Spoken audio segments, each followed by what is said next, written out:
fusion with semantic kernel. So basically, semantic kernel is the way of solving some of the challenges that can arise when you, as a developer, consider integration of your application with LLM features. But let's first start with agenda. First of all, we're going to discuss a little bit about what is the LLMs, right? Why is it so hype around it? Then we discuss some challenges and actually why do we need to integrate LLM in our application, what benefits it can bring to the business. We will see how semantic kernel can solve some of those challenges. And of course, to make it less theoretical, we're going to make a little bit of demo. And then we will do a wrap-up. So again, my talk is going to be from perspective of software developer.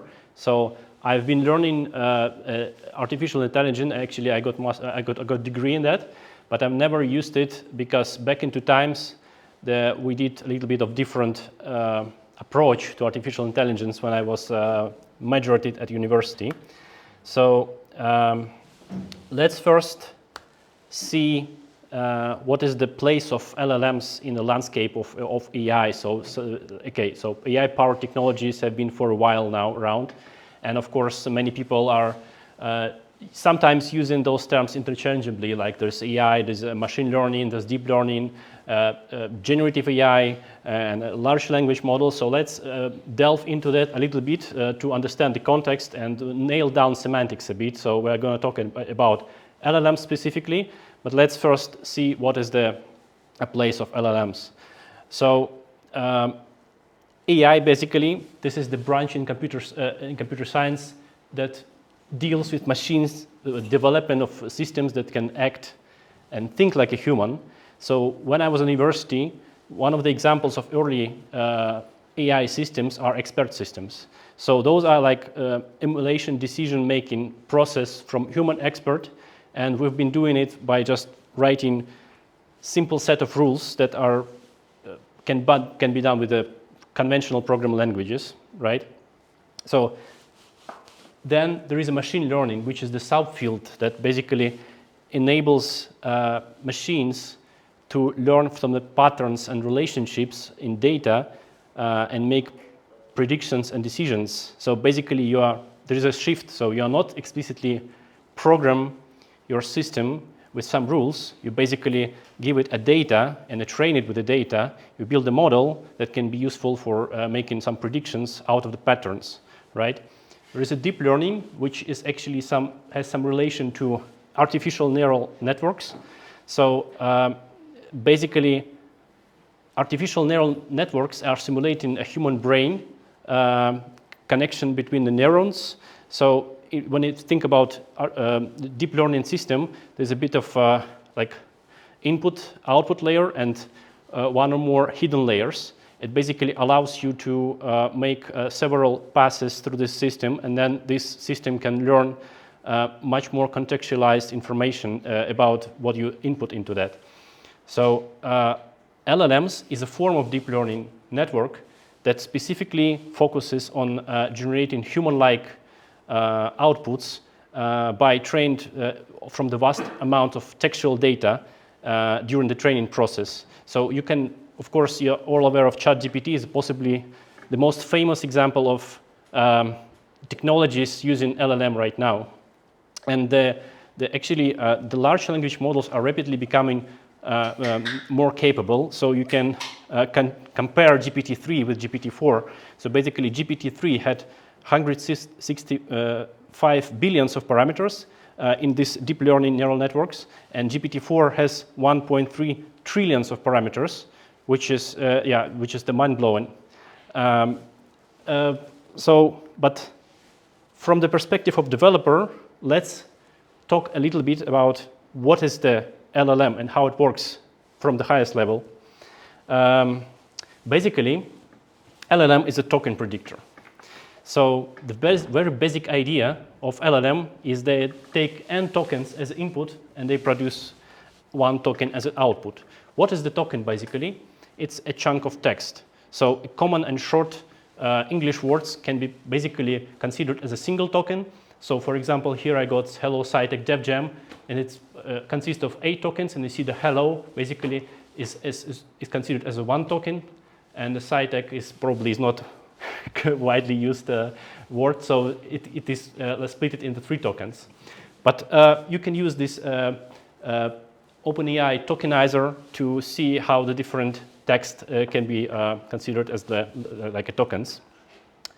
What is important, so when you train your LLM, not you, but a company that is develop an LLM, so LLMs are learned to understand statistical relationship between tokens when you do when you provide an input as a text, and it producing a probability distribution over all possible tokens that can be out. So it's not necessarily one single token out, it's a vector.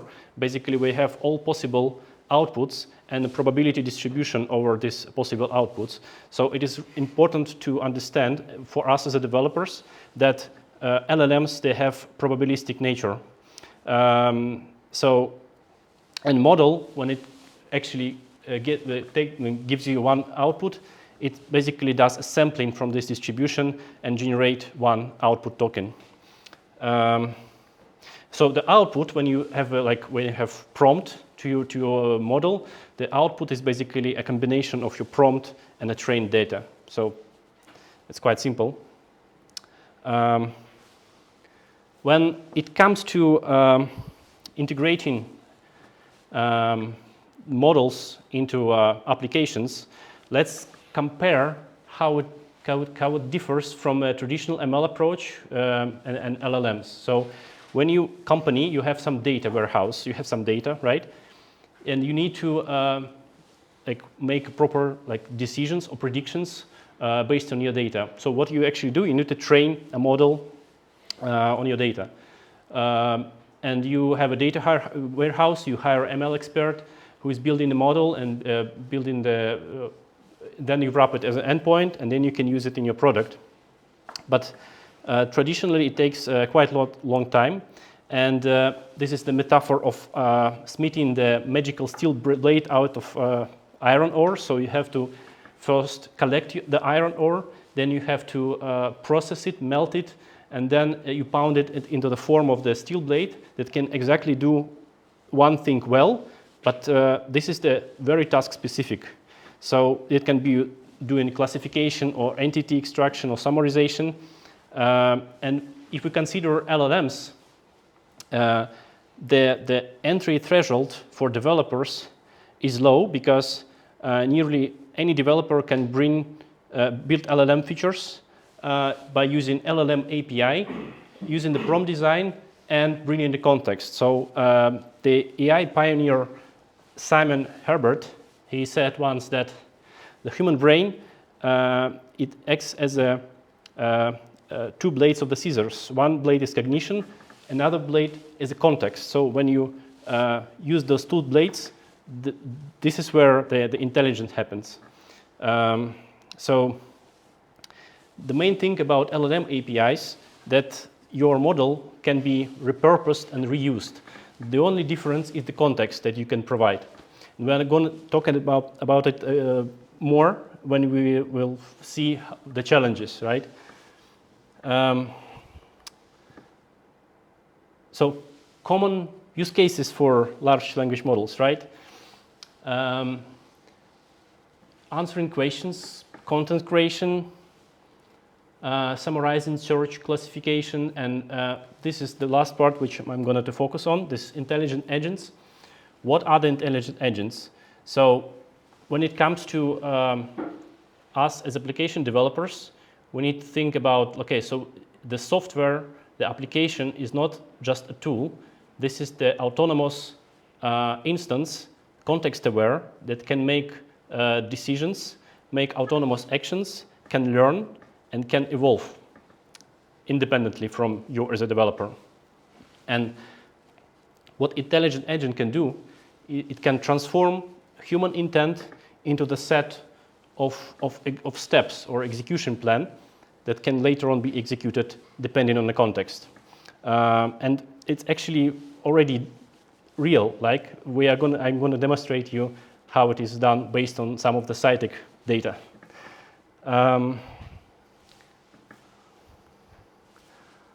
Of course, there are some challenges in LLMs that mostly comes from the nature of LLMs.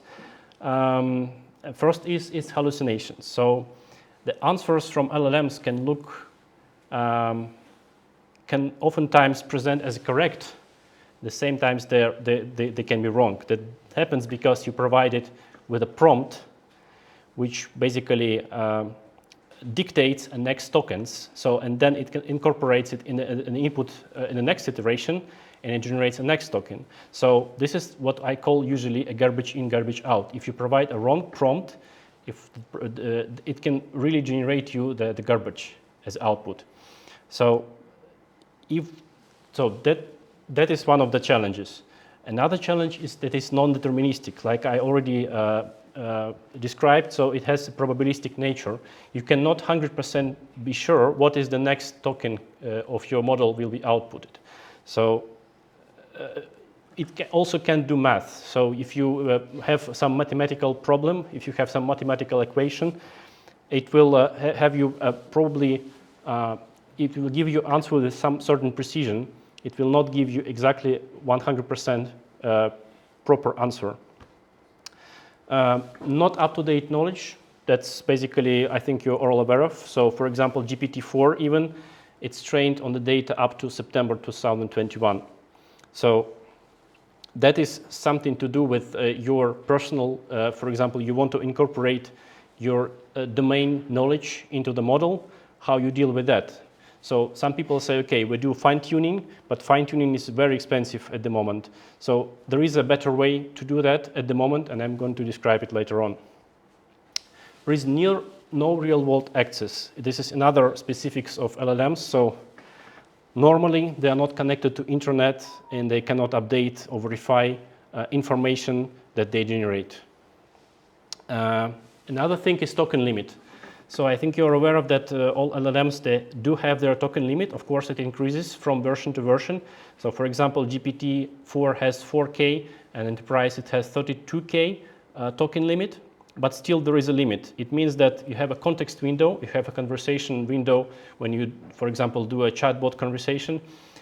If your token window exceeds this max amount of tokens, it basically means it starts losing the context. So it will not be fully incorporating your previous conversation into its subsequent responses. So it can basically forget information that have been before. The stateless is another thing. It has no memory built in. So when you, as a developer, you develop, for example, a chatbot, you need a special set of tooling that can help you with incorporating the output from the LLMs into the next iteration when you do a continued conversation. So you need, when you develop it, you traditionally have to do it yourself.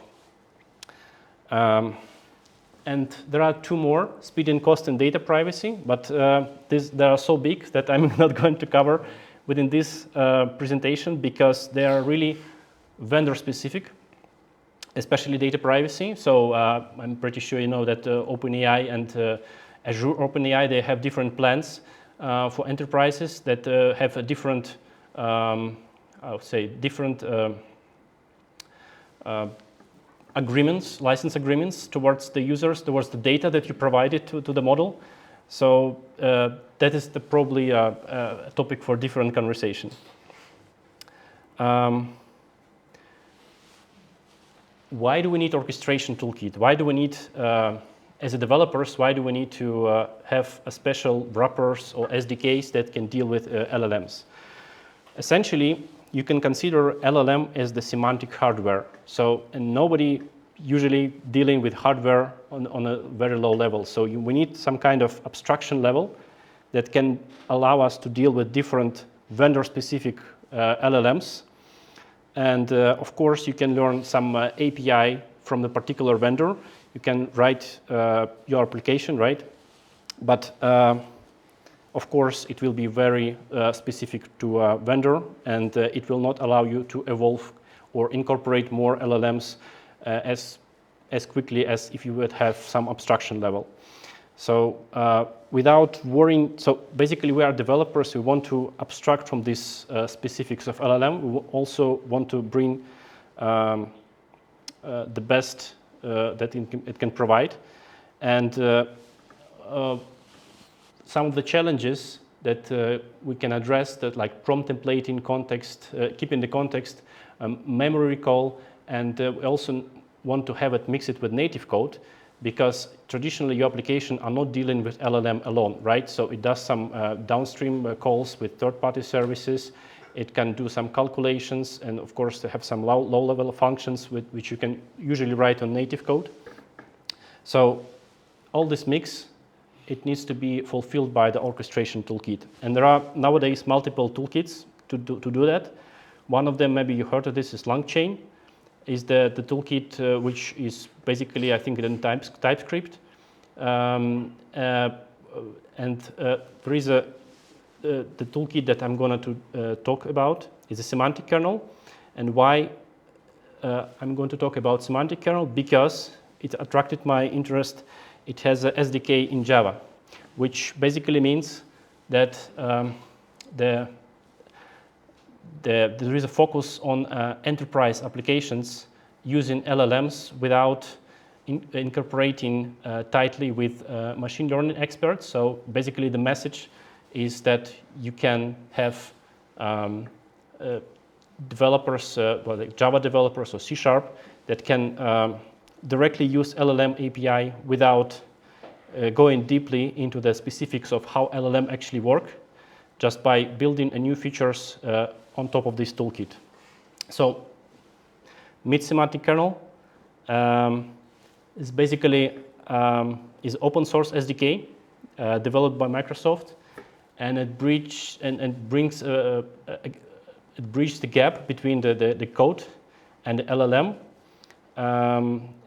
So basically it supports C#, Python, and Java, and it also supports AI services and LLMs. At the moment it supports OpenAI, Azure OpenAI, Hugging Face, and also you can incorporate your custom large language model into the semantic kernel.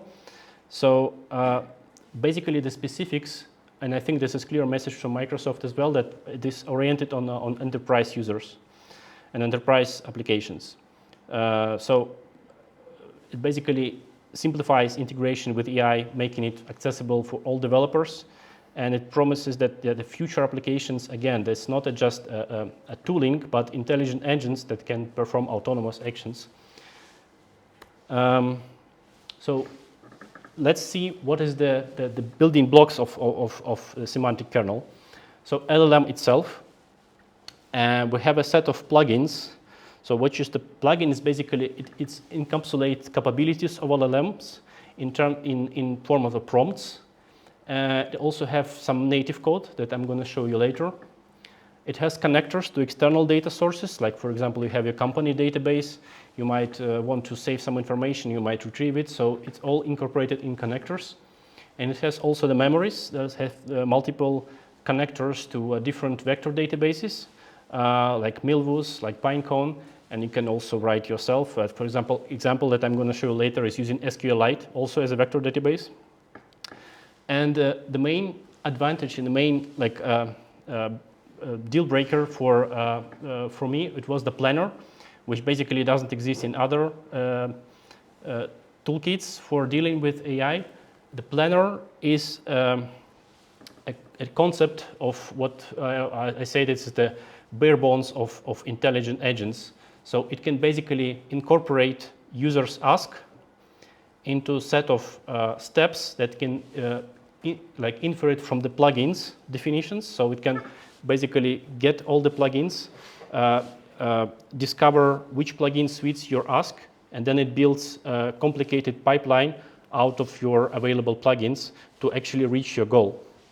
So how it works in a flow, so it all starts with the user ask, then it goes to semantic kernel, so it parses your human input format, then it gathers some skills or plugins out of those functions that you have available. It gathers some memories if needed. It also gathers some API calls. It can perform some API calls to gather some context-specific information, and then it brings the execution plan that can be executed. I mean, different, like making prompts to LLM or making external calls and stuff like that, and then you get a result. So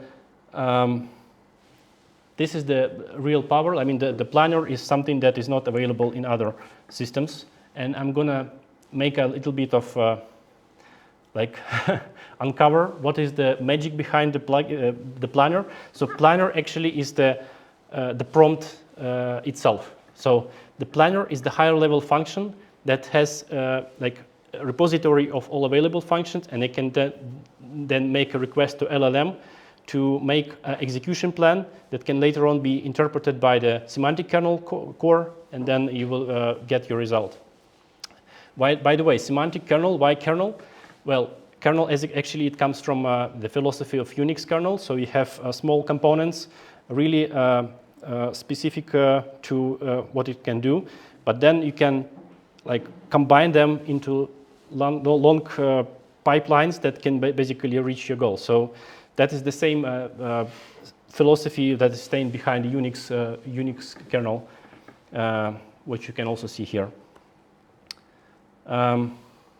Let's talk about plugins. So the plugins are the fundamental building blocks of semantic kernel.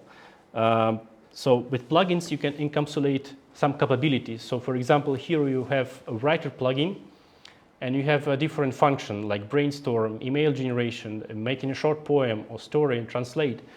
And you have a description of the model. So why do we need description as a metadata on each function? Because those descriptions will be used by the planner later on when it makes a plan out of your request. It can use this description as a metadata to actually understand the human need. So it transforms this description into the chain of plugin that can be called.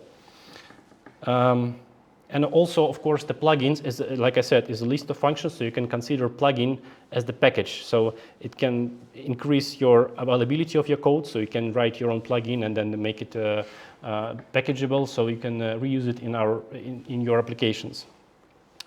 And basically, what kind of functions we have? We have two types of functions. We have semantic functions and native ones. Semantic functions are just prompts. So there's prompts with some metadata that we can see a bit later that basically have prompts and its parameters. So they allow AI to listen for your request, and then it answers with a human output that can later on be interpreted by other functions in a chain. And there is a native function, of course. So we can do all kinds of things. We can store contextual information. We can retrieve some data from the third-party services. We can do calculations. We can perform some actions like sending emails or whatever. So whatever large language models are not capable for, we can do it with native functions. And native functions, by the way, they also have these have descriptions. So the planner can basically combine native functions with semantic functions in order to achieve a goal. Let's talk about planners a little bit. So, of course, we could manually change the functions. It also possible, right? But it is not that scalable because we as developers, we cannot predict all possible requests that could come from the user. And the planner is actually a function that takes the ask and returns a plan. So the planners, there are multiple flavors of planners. So action is the really single purpose planner that can orchestrate a single plugin. You can think of the weather forecast, or finding a restaurant, or booking a flight. There is a sequential planner that I'm going to show you during the demo. So it can orchestrate many plugins, and it can build execution plan, but it is static. So it means that first it analyzes the user input, it builds the execution plan, and then it starts executing it. And there is also a stepwise planner, which has more dynamic nature. So it starts to parse the human input, it starts performing some actions, and then it decides what the next step is going to be, depending on what our steps have been executed. It's more advanced, more complicated. You got memories, which is the crucial part for writing, for example, a chatbot. You can store them locally, you can store them in database, but the real deal breaker is a semantic memory with embeddings. So why do we need embeddings? And actually, let's first discuss what is the embedding. So embedding actually is the special representation of text that is used by LLMs, and it's n-dimensional floating point array, so that they can later on use it for semantic similarity. So imagine there is for example, piece of text like hello Sytac devgem. So we can represent it by using embedding as a floating point array, and then float it into the n-dimensional array, so that later on it can find similar text, semantically similar text to hello Sytac devgem. And those embeddings are incredibly useful because we are having this token limit in our large language model. So how it's traditionally used? So basically we use embeddings we store them in the vector database, and then we extract most semantically similar text out of this contextual knowledge, and then we can inject it into the prompt and then query with this prompt for more context-specific grounded information from large language model. And then I'm slowly getting into the RAG pattern, which means retrieval augmented generation. How it works? So basically we have our application, we have some user request coming out of this application. We got semantic kernel. So first it transforms user input into the vector. Then it goes to vector store and tries to find most semantically similar pieces of information of your domain-specific data. Then it queries it and incorporates into the prompt, and then it adds a knowledge. Basically, what I've mentioned before, this is we have a cognition and we have a context. So this is what it together brings intelligence to your applications. So I think it was a bit fast, but let's go to the demo. It's going to be exciting. So I wrote, let's first start with the Sytac Singer. So I wrote a program that will write a poem about Sytac devgem. And basically what it does, it uses sequential, let me make it a little bit bigger. Better now. So it uses sequential planner, and if you remember, a sequential planner is basically make a static execution plan for your request. I got some skills that I can import in different ways. So I have a short poem over here, I have a text skill, and I have a replace one. So let me first show you what is the short poem is about. So this is the prompt. Of course, I won't touch the prompt engineering approach. So here I'm basically asking to write a short poem or limerick to explain a given event. And I gave it example, which is basically one short approach to prompt engineering. So basically I'm asking LLM to output this poem.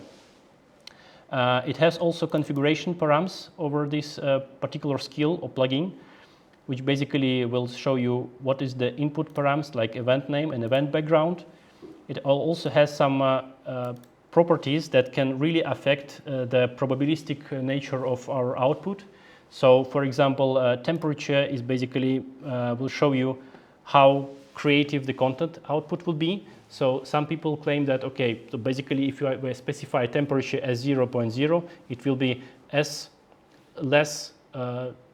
so distribution over output tokens probabilities will be minimal. So basically you will have less creative or less diverse outputs from time to time.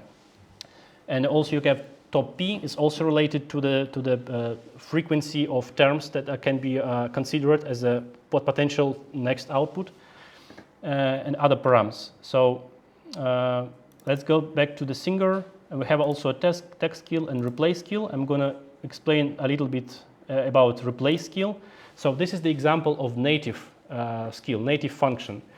It basically replaces some stuff in an input string. That's basically it. So just to demonstrate you how it works.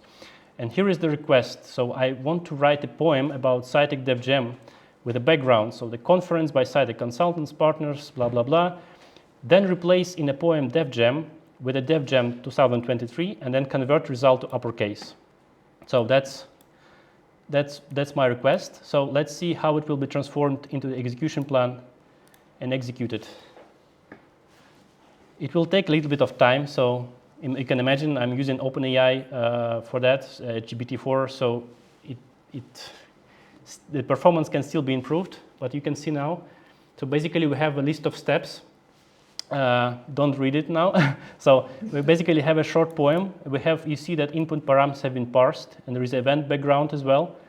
So then we see that it properly recognized a replace skill. So it will be replacing Dev Jam in the poem, Dev Jam occasions to Dev Jam 2023, and then they do uppercase.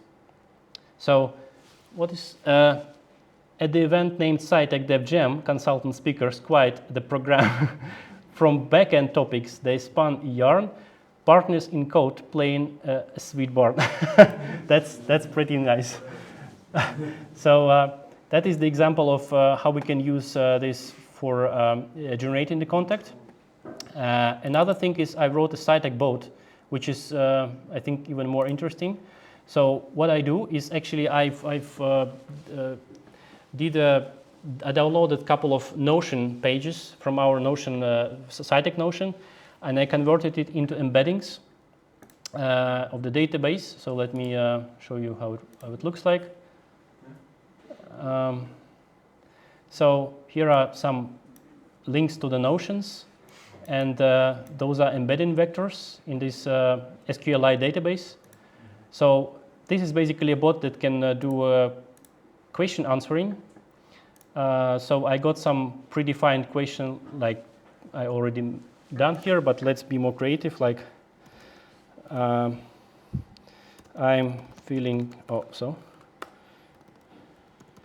ill, whom to inform? Like very, you can imagine if you ask like a LLM without proper grounding, what it will respond. So it can give you some random information because it is trained on all vast amount of training data. But in this case, I'm using embeddings vector. So basically, it will transform this input into some vector representation. It goes in the database and search for most semantically